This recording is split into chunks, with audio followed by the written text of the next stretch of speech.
Bienvenidos amigos oyentes al podcast donde hablamos de True Crime y exploramos las mentes más retorcidas y los casos más aterradores de la historia. Soy tu anfitriona, soy Silvia Black y en este 10º episodio entraremos en las profundidades del río Green, donde un depredador sexual acechaba a las prostitutas en la penumbra de la noche. Las oscuras aguas del río Green se convertirán en testigo silencioso de uno de los capítulos más aterradores de la historia criminal de Estados Unidos. Este asesino confesó haber matado a más de 80 mujeres y durante 2 décadas desafió a la justicia y sembró el pánico en toda una ciudad, dejando tras de sí una estela de horror y un rastro de víctimas.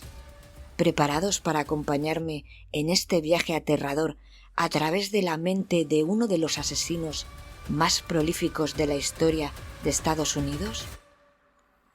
Comencemos. Esto es La cara del mal.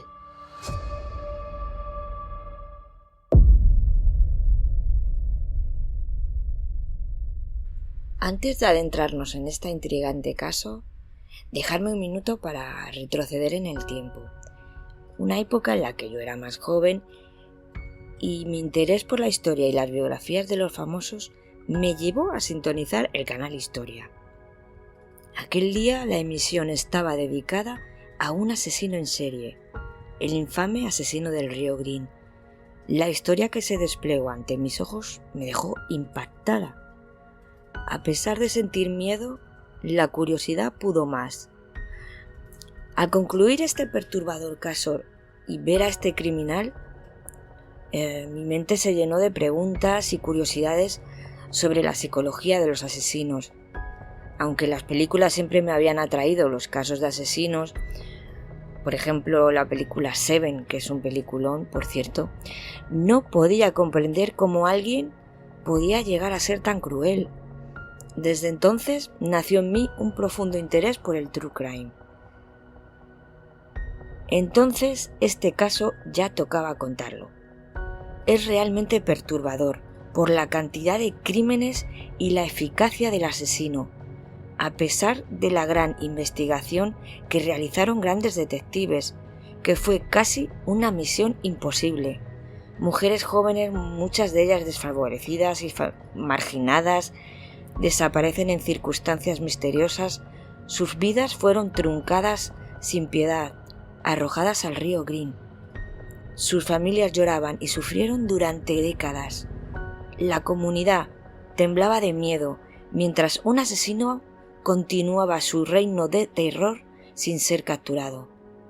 Pero bueno, ya paro, vamos a relajarnos para oír este caso del asesino del río Green.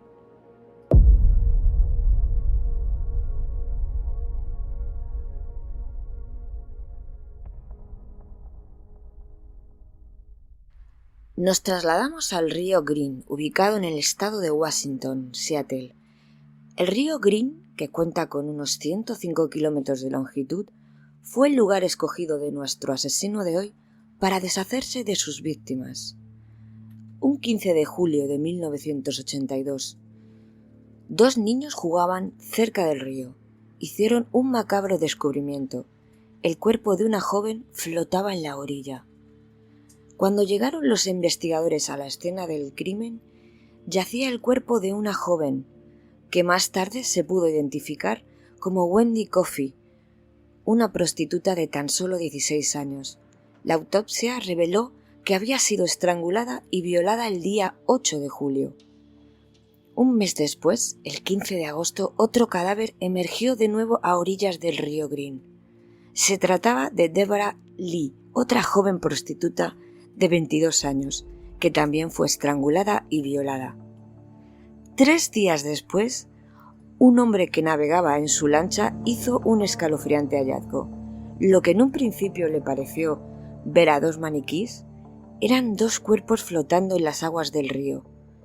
Las víctimas eran Cynthia James, de 17 años, y Marcia Chapman, de 31. Mientras los investigadores estaban en la escena del crimen, se toparon con otro cuerpo, Opal Charmaine, una joven de 16 años. Al igual que las otras víctimas, se encontraba en un avanzado estado de descomposición, desnuda y estrangulada con su propia ropa. Aunque se encontraron evidencias de semen en los cuerpos de las víctimas, en esa época no había avances tecnológicos suficientes para utilizar estas pruebas de manera efectiva. Lo más inquietante de todo fue el hallazgo de piedras en el interior de la cavidad vaginal de los cuerpos. Los investigadores interpretaron esto como una firma del homicida o un símbolo que indicaba que nadie debía tocar esos cuerpos.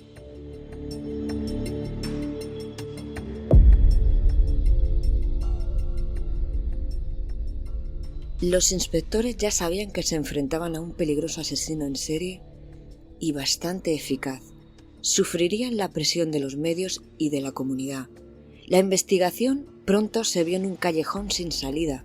No tenían pistas que les ayudara a dar con el asesino, a pesar de que docenas de agentes encubierta patrullaban noche y día por la zona. La noticia se difundió por todos los medios de comunicación. Esto causó el pánico en la ciudad.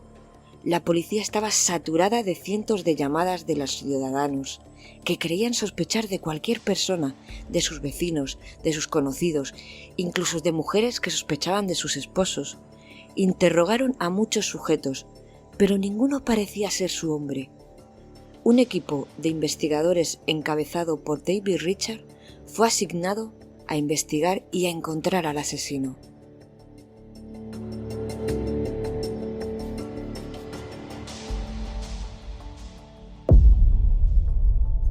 El FBI además contó colaboración del detective y criminólogo John Douglas, quien en septiembre de 1982 entregó un perfil psicológico del asesino. Según el informe de John Douglas, se trataría probablemente de un hombre de raza blanca, mayor de 30 años, físicamente fuerte, manipulador e inteligente, y conocedor experto de la zona. Además, contaba con vehículo propio y un trabajo que le permitía ausentarse durante varias horas al día, y seguramente actuaba en solitario. Douglas también señaló que el asesino seguramente estaba al tanto de la investigación, ya que no mostraba remordimientos por sus actos, destacando que sus crímenes eran relativamente poco elaborados, lo que dificulta su identificación ya que encajaba con muchos sospechosos. Douglas recomendó a la policía que llevara el caso a los medios de comunicación, con la esperanza de que el asesino intentara establecer contacto con las autoridades. Era muy posible que este tipo de asesinos realicen llamadas telefónicas o envíen algún tipo de carta, lo que podría llevarle a cometer algún error y esto podría ayudar a su captura. Un día, de manera repentina, la policía recibió una llamada de un taxista de 44 años, llamado Melvin Foster, que residía en el área de Seattle. Esta llamada despertó el interés de los detectives, ya que el hombre aparentemente realizó varias llamadas en un intento de proporcionar diversas pistas.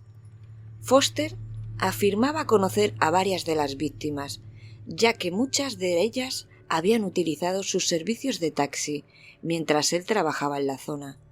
La insistencia de Melvin Foster resultaba muy sospechosa para los detectives, quienes tomaron la decisión de investigarle a fondo. Le sometieron a intensos interrogatorios que duraron varios días, y a pesar de que él continuaba insistiendo en su inocencia, accedió a someterse a la prueba del polígrafo. Aunque falló en varias preguntas durante el polígrafo, esto no fue suficiente para detenerlo. Hasta ese momento era la única pista con la que contaban. Por lo tanto, comenzaron a vigilarle las 24 horas del día. Melvin Foster acudió a los medios de comunicación acusando a la policía de acoso. Sin embargo, su actitud se volvía cada vez más sospechosa. Posiblemente buscaba fama, y lo logró. La casa de Foster fue sometida a un profundo registro. Finalmente, Foster les propuso a los investigadores someterse a un examen de ADN para que los resultados descartaran su implicación como sospechoso. Los resultados fueron negativos y el FBI declaró que no era el asesino que estaban buscando. Este sería uno de los cientos sospechosos que se barajaron en la investigación.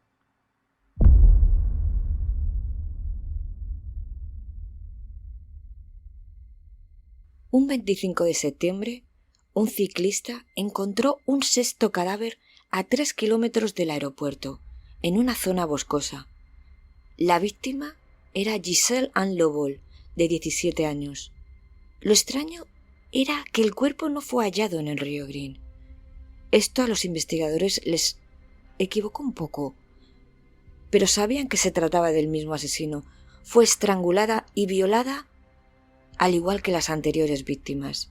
El 31 de julio de 1983, cerca del campus, se encontró el cadáver de Linda Ruhl.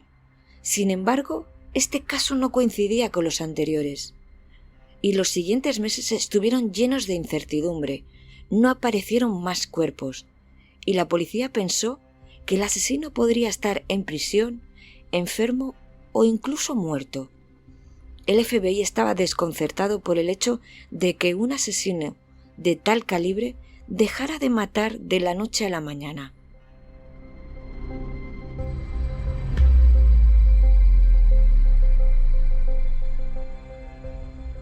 Pero no, amigos, la pesadilla no terminó aquí. De hecho, a continuación, esto se convertirá en un festival de terror con nuevos cuerpos. En mayo de 1983, parece que nuestro protagonista volvió a actuar, ya que nuevos cuerpos comenzaron a aparecer en el río Green, cerca del aeropuerto y sus alrededores. Parece ser que nuestro asesino solo se había tomado un descanso. Nos remontamos al 8 de mayo, cuando se descubrió el cadáver de Carol Ann Christensen, una joven de 21 años. Este caso inquietó profundamente a los investigadores. El cuerpo fue hallado en el bosque de Valley. En la escena del crimen, la víctima tenía una bolsa de plástico cubriendo su cabeza y el asesino había colocado restos de carne molida sobre su cuello y pecho. Entre sus piernas yacía una botella de vino medio introducida en su vagina. Quizá puso estas evidencias falsas para confundir a la policía. El examen forense posterior reveló que la víctima había estado sumergida en el agua, a pesar de que su cuerpo fue encontrado a varios kilómetros de distancia. Carol Ann Christensen fue estrangulada con un cable. Aunque este caso tenía diferencias con las anteriores víctimas, también se le atribuyó al asesino del río Green.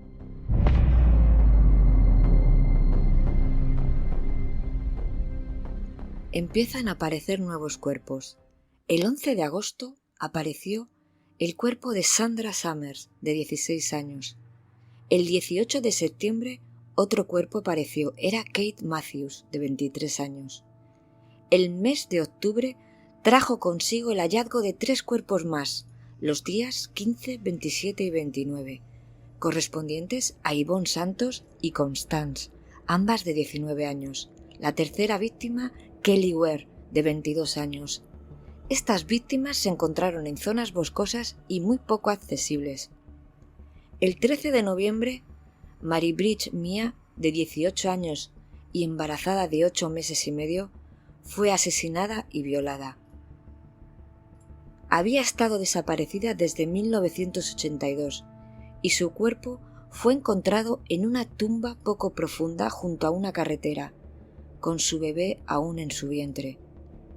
Este hallazgo desconcertó a la policía, ya que el asesino no enterraba los cuerpos y además dejaba objetos peculiares en la escena del crimen, como trozos de plástico, lápices, mechones de cabello, incluso pájaros muertos.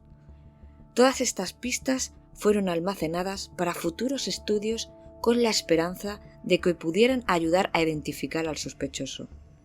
El 15 de diciembre, el cuerpo de Kim Kane Pistor, de 16 años, fue encontrado en las afueras del cementerio de Mountview. En este punto ya se habían registrado 15 asesinatos y hallazgos de cuerpos, mientras que se habían denunciado la desaparición de otras 26 mujeres de la zona.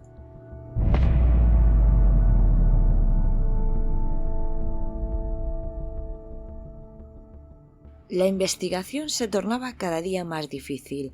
El asesino estaba evolucionando rápidamente, aunque no modificaba por completo su modus operandi. El asesino empezó a abandonar los cuerpos en lugares más inaccesibles. Algunas víctimas eran estranguladas manualmente por el asesino, mientras que otras estaban estranguladas con medias. Parece ser que dejó de utilizar el río Green y empezó a llevar los cuerpos a otros lugares con el fin de confundir a la investigación. Algunos cadáveres aparecieron desmembrados, decapitados y dispersados en lugares de Seattle y Oregón. También regresaba a las escenas de los crímenes para cambiar los restos óseos, complicando aún más la labor de la policía y dificultando el hallazgo de los cadáveres. Este asesino parecía estar siempre un paso por delante de la investigación, y en ocasiones incluso se pensó que podría tratarse de un policía, dado que parecía conocer los movimientos de los investigadores. 2 años pasaron y la identidad del asesino del río Green seguía siendo un enigma. La ciudad organizó varias manifestaciones para presionar a las autoridades. Muchas familias denunciaban que al tratarse de prostitutas no se estaba llevando a cabo una investigación exhaustiva. Sin embargo, la policía había interrogado a 10.000 clientes y sospechosos de la zona. A pesar de todos los esfuerzos de la investigación, no avanzaba.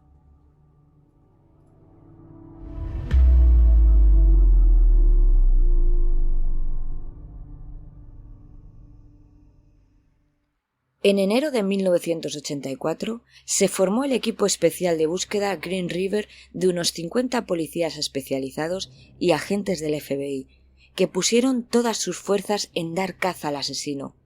Los medios de comunicación informaron a los ciudadanos que aportaran cualquier dato para facilitar la investigación. El 14 de febrero, otro cadáver sería encontrado en una zona boscosa en la zona del Norte Bend. La víctima era Deborah Spangler, de 22 años. Durante los meses marzo, abril y mayo, otros 10 cuerpos fueron hallados. Lisa Gaze, de 19 años, Wendy Stephen, de 14, Terry Wills, de 18, Dolores Williams, de 18, Debbie Neffy, de 26, Terry Milligan, de 16, Sandra Garrett, de 17, Alma Ann Smith, de 18, Tina Mary Thompson, de 21 y Colin Brockman, de 15. En octubre de 1984, el detective Robert Keppel recibió una carta que provenía del Corredor de la Muerte de Florida. Era el mismísimo Ted Bundy, quien se ofreció para ayudar y dar caza al asesino de Green River. Aquello tomó por sorpresa a todo el equipo de investigación. Muchos dudaban de él por su inteligencia y por ser tan manipulador. Era raro que quisiera ayudar en una investigación. Ted Bundy quizá buscaba más fama. El 12 de octubre apareció la víctima número 27. Ella era Marichou Bello, de 25 años.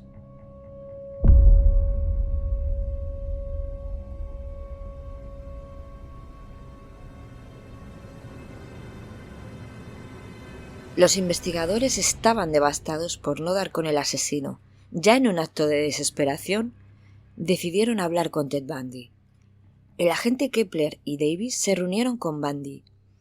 Este realmente aportó grandes datos y cómo funciona la mente de un asesino en serie, señalando detalles del caso en los cuales la policía seguramente algo se les pasó por alto. Bundy describió a este asesino como un hombre normal, corriente y casado con hijos, y seguramente volvía a la escena del crimen antes de que descubrieran el cuerpo. El asesino quería mantener el control de la situación y seguramente volvería a tener sexo con los cadáveres. Era un necrófilo. Esto es algo que los investigadores pasaron por alto. Por eso muchos de los cuerpos no eran completamente enterrados y algunos mantenían poses sugerentes. Les aconsejó que en el próximo hallazgo no se llevaran el cuerpo para atrapar al asesino, pero para los detectives esto era algo imposible. Y aunque no hicieron caso de alguno de los consejos de Bundy, sí lograron entender más la mente de su asesino. Ted Bundy dio en el clavo con este perfil, que más tarde conoceremos.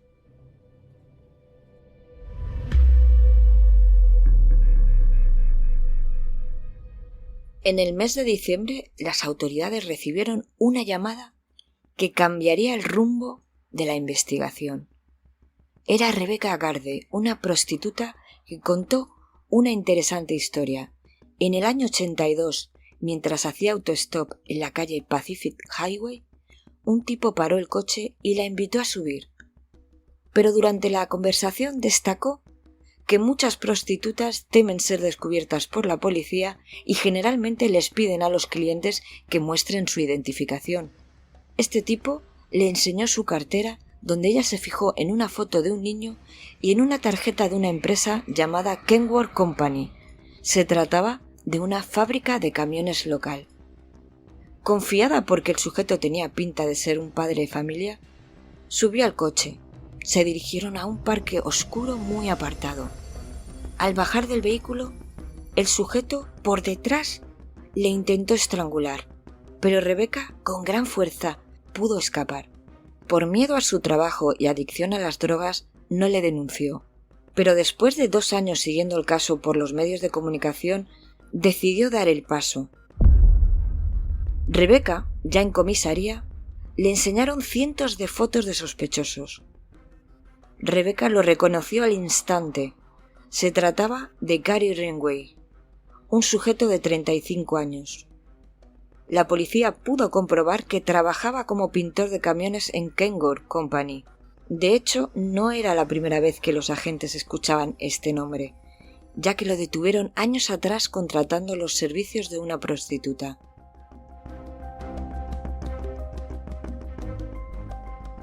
Parece ser que Gary Ringway fue señalado y sospechoso de la desaparición de una prostituta en el año 1983.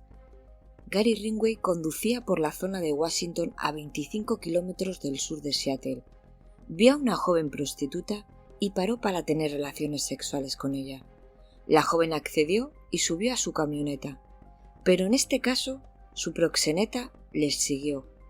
Tras un breve recorrido, les perdió la pista. Al día siguiente, este puso una denuncia ya que la chica no apareció por casa. De repente, días más tarde, vio la camioneta aparcada del tipo de aquella noche en una casa y dio el aviso a la policía. Gary Ringway fue detenido e interrogado. Él defendió su inocencia y no daba el perfil que tenían los investigadores. Era un hombre de familia que asistía a la iglesia y era muy querido por su comunidad. Pero aún así, Gary fue a varios interrogatorios, accedió a la prueba del polígrafo y milagrosamente pasó la prueba y se mostró tranquilo ante los policías. El polígrafo no funciona con muchos psicópatas, dado que no sienten remordimientos ni arrepentimiento por sus actos. No tenían nada contra Gary Ringway.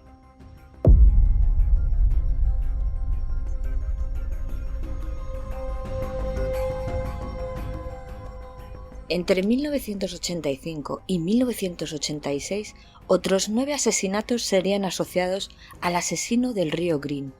Las víctimas eran Carrie Ann Royce de 15, Shirley Marry de 18, Dennis Bush de 23, Mary West de 16, Sandra Mayor de 20, Kimberly Nelson de 21, Tracy Ann Winston y Maureen Finn, ambas de 19 años, y un cuerpo de una joven de entre 14 y 18 años que no pudo ser identificada. Todos estos cuerpos estaban en avanzado estado de descomposición y otros eran restos óseos. Estos restos de las víctimas llevaban 1 año casi sin ser descubiertos. En 1987 se descubrieron los huesos de una chica que fue identificada como Cindy Smith, de 17 años. esta joven desapareció en marzo de 1984. En 1988 se hallaron los restos de Deborah Nestes, de 15 años, desaparecida en 1982. Todos estos hallazgos desconcertaron a la investigación. El asesino nuevamente se había detenido. Los investigadores volvieron a pensar en el nombre de Gary Ridgway. Y aunque consiguieron hacer un registro en su casa, no encontraron nada para inculparle. Eso sí, Gary tuvo que dar una muestra de saliva y aunque de momento no tenían las tecnologías avanzadas, su muestra quedó reservada. Para los investigadores, el asesino del Río Green se había cobrado la vida de 48 jóvenes.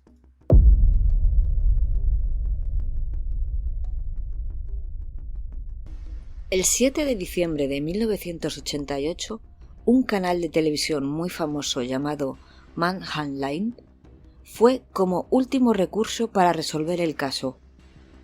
Como invitados estaban los detectives Richard Davis y John Douglas. También asistieron varios familiares de las víctimas. Durante el programa se solicitó a la audiencia que ayudaran con cualquier pista llamando a la línea directa del programa. A pesar de las miles de llamadas de los ciudadanos, no se pudo dar con el asesino. Un 11 de octubre de 1989 se hallaron los restos de Andrea Gilbert, de 19 años, cerca del aeropuerto de Seattle, Tacoma. Esta sería la última víctima asociada al asesino del Río Green. Los investigadores estaban totalmente frustrados ante este caso que parecía no poder resolverse. Durante años el caso no se olvidó, seguía en todos los medios de comunicación. A principios de 1990, la investigación quedó a cargo del detective Tom Jensen, que no perdió la esperanza y tuvo que esperar unos largos 9 años para que la tecnología pudiera avanzar en este terrible caso. ¿Cómo un asesino podía llevar tantos años asesinando y ser tan eficaz?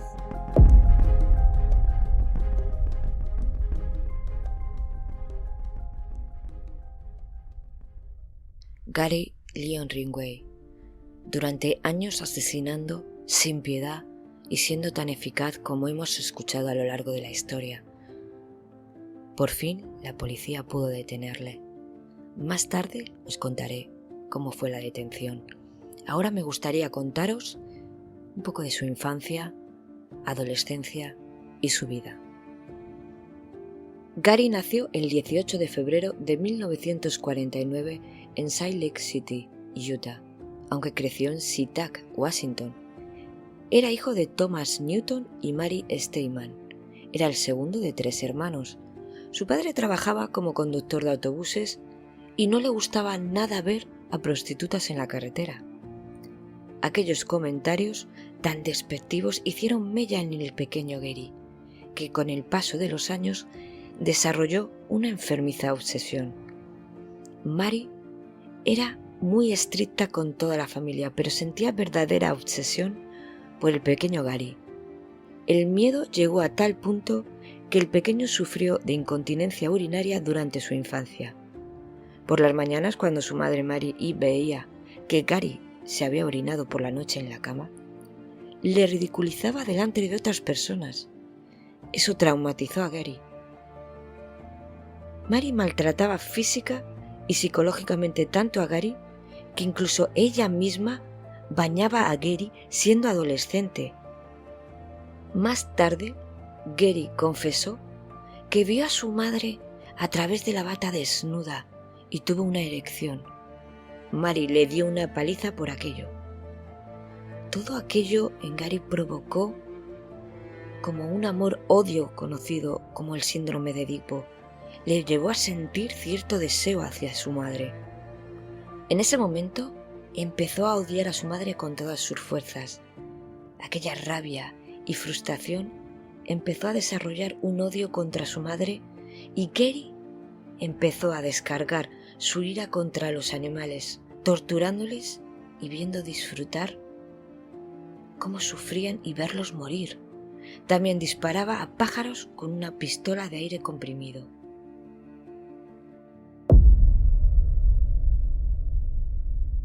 Si en casa la cosa iba mal, en el colegio aún era peor. Con un coeficiente intelectual de 82, Gary era un pésimo estudiante, repetidor y con muy mala relación. No tenía amigos, era reservado, tímido, y el resto de compañeros le describían como un niño muy extraño. De hecho, con 14 años, llegó a intentar apuñalar a un niño de 6 porque deseaba saber qué se siente matando a alguien. Así se lo explicó a los profesores y a los agentes que le detuvieron. En otra ocasión, terminó ahogando a un chico con sus propias piernas mientras se encontraban nadando.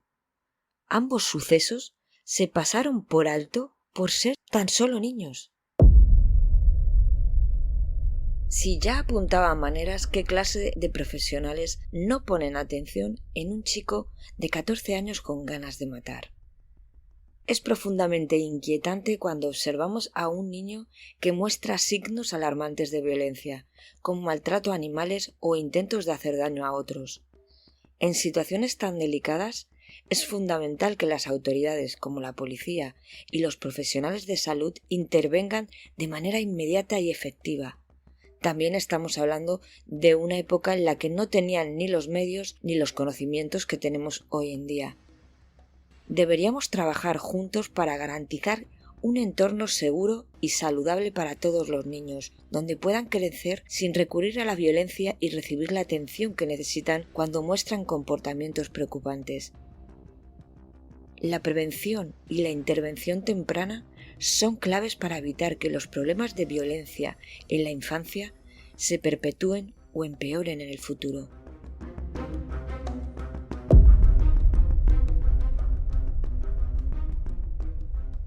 Tras graduarse en la escuela secundaria, se alistó en la Marina. Fue destinado a Vietnam. Solía buscar en su tiempo libre la compañía de prostitutas. En una de esas relaciones contrajo una enfermedad de transmisión sexual, lo que aumentó su odio a la figura de la mujer. Al volver de la Marina, se casó con Claudia Barrows, su primera novia de la escuela. Pero el matrimonio fue un desastre debido a las continuas salidas de Gary y sus infidelidades. El matrimonio no duró ni un año. Claudia le pidió el divorcio rápidamente. Se casó otras 2 veces más. En 1973 se casó con Marcia Winslow, con quien tuvo un hijo, Matthew. En este matrimonio seguía la madre de Gary sin dejarle respirar. A Gary le decían cómo tenía que ir vestido, criticando a su mujer Marcia constantemente porque según ella no sabía cuidar de su hijo, y Gary por supuesto seguía en sus noches visitando prostíbulos. Marcia, entre infidelidades y aguantar a esta suegra, la situación era insostenible y obviamente abandonó a Gary y le pidió el divorcio. Sus parejas confesaron que Gary era adicto al sexo, quería tener sexo a todas horas, incluso en sitios públicos. En el año 1985 conoció a Judith Mawson. Ella vio en él al marido perfecto. Se casaron y el matrimonio parecía que funcionaba muy bien. Judith le daba mucho placer a Gary, pero este seguía obsesionado con las prostitutas. Gary era un devoto de profunda fe religiosa que se entregaba por completo a la iglesia pentecostal. Leía la Biblia a todas horas, incluso en sus breves descansos en el trabajo. Sin embargo, esta devoción mística no lograba aplacar sus intensos impulsos sexuales, que rayaban la obsesión. Sus vecinos lo recordaban como un hombre amable que se dedicaba a las tareas cotidianas, como cortar leña, cuidar el jardín, llevando una vida aparentemente normal. Una apariencia afable, de estatura media, un peso normal, de 70 kilos, con gafas, bigote, no encajaba en el estereotipo de un asesino serial. En su empleo como chapista y pintor de camiones en una fábrica, sus compañeros le describieron como un excelente profesional. aunque muy reservado porque rara vez interactuaba con sus compañeros. Cuando una mujer entraba en la fábrica, su mirada hacia ella era inquietante, lo que llegó a provocar el temor en sus compañeros. Incluso uno de ellos más tarde confesó que su mirada inspiraba una sensación enfermiza. Sin embargo, su cara oculta reflejaba un odio enfermizo hacia las mujeres, que desarrolló durante su infancia y que rememoraba cada vez que mataba a una prostituta. En su interior vivían dos seres contradictorios, una disociación de la personalidad.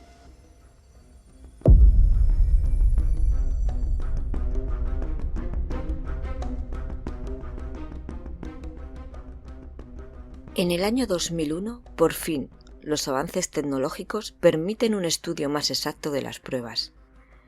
El detective Jensen tenía a su principal sospechoso, Gary Ringway. Cogió la primera prueba de ADN de Gary y la comprobó, con una de las primeras víctimas encontrada con restos de semen, Marcia Chapman, cuyo cuerpo se halló en el río Green el 15 de mayo de 1985. La paciencia de Jensen por fin había dado frutos, y aunque la muestra podría estar algo deteriorada, el resultado fue exacto. Coincide con el ADN de Gary Ringway. Gary fue detenido el 30 de noviembre de 2001, con 52 años, acusado de 4 asesinatos como resultado de otras pruebas de ADN. Las víctimas asociadas a sus restos de ADN eran Ann Christensen, Cynthia Haynes y Opal Charmaine. Durante la investigación de los años 80 y las pruebas almacenadas, se pudo demostrar que fue culpable de otros asesinatos, como ADN en prendas, ligaduras y restos de pintura donde Gary trabajaba. La noticia salió en todos los medios. Quien lo conocía no podía creer que fuera Gary. El 5 de noviembre de 2003, durante el juicio, Gary Ringway escuchó la condena: 49 cadenas perpetuas a cumplir en la penitenciaría del estado de Washington. Durante todo el proceso, Gary habló en tono frío y escuchó a cada uno de los familiares de las víctimas, dolidas, llamándole monstruo, púdrete en el infierno, y él reaccionó como si no estuvieran hablando de él. Nada parecía interesarle. Durante el juicio, Gary se mostró siempre frío, indiferente sobre lo que ocurría a su alrededor. Sin embargo, a la hora de declarar, no escatimó en detalles sobre sus crímenes. Tuvo que escuchar a cada familiar de cada víctima sin inmutarse, hasta que un padre de una víctima, creyente de Dios, le dijo que a pesar del daño sufrido, le perdonaba. Gary, por un instante, pareció humano. Reaccionó llorando. Fue sentenciado a 49 cadenas perpetuas sin posibilidad de libertad condicional. Secuestro, abuso sexual, tortura, asesinato de 49 mujeres, aunque luego afirmaría haber matado en realidad 80, se presume que pudo haber matado a más personas. Evitó la pena de muerte al confesar todos sus crímenes y ayudó a recuperar algunos cuerpos desaparecidos. Actualmente continúa en la penitenciaría de Walla en Washington.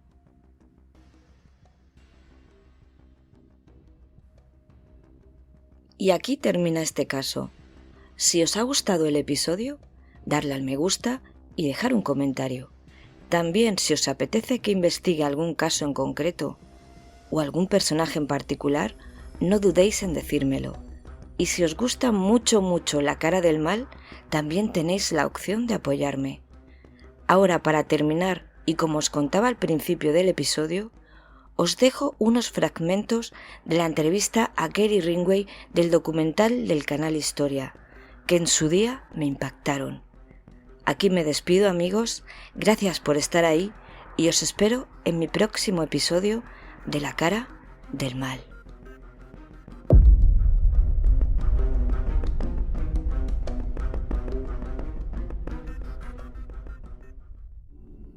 Estoy convencida de que soy la primera persona que se ha sentado a su lado y ha querido saber más de él. Nadie le había preguntado sobre su mundo. ¿Qué sentías cuando apretabas tus manos alrededor del cuello de otra persona? De ese modo, por fin encontré la forma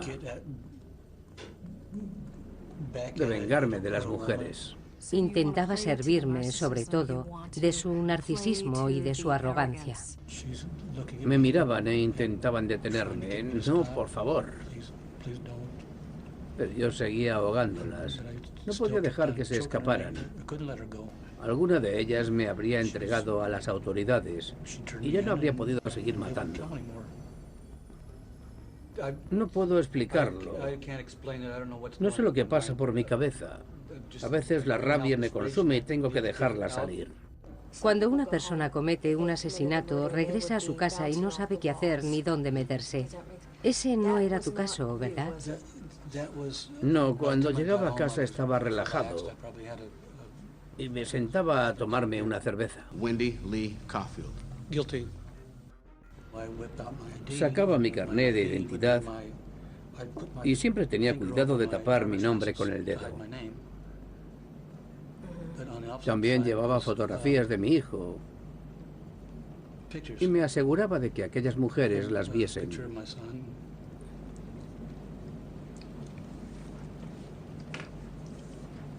Así que pensarían que era un hombre completamente normal. Se comportaba con normalidad para tranquilizarlas y tenía juguetes en el asiento de atrás. Estaba claro que era padre. ¿Por qué las odias tanto? ¿Que por qué las odio? Porque las mujeres pueden controlarme y no me gusta que me controlen. Por eso, esas prostitutas querían controlarme. Nadie me ha querido nunca. No me importan. ¿Qué imaginabas que le hacías a tu madre con ese cuchillo? Que le cortaba el cuello para que dejara de humillarme de una vez.